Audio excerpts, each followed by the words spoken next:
Hi, my name is Marie-Josée. I work for SecurPlus, and today we're going to show you how to change a Mastercode on a DSC panel. Please remember, you always need the old Mastercode to be able to change it. If you do not have it, you need to contact us because you won't be able to go any further to do any changes on the system. So the first step, star 5. You need to enter the old Mastercode that exists.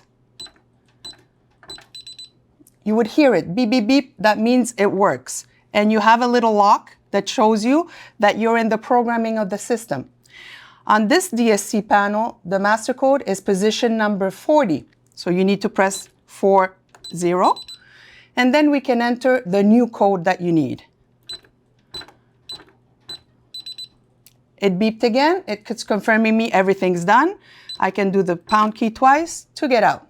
I hope today the video that we showed you concerning the Mastercodes, how to be changed, helped you a bit. To remember, always you can reach us at www.securplus.com and always follow us on YouTube, Facebook, and LinkedIn. And do not forget, we are always here to help you on any security needs that you may have. Access, cameras, alarms, anything like that. We are here to help. Do not hesitate to call us. Thank you.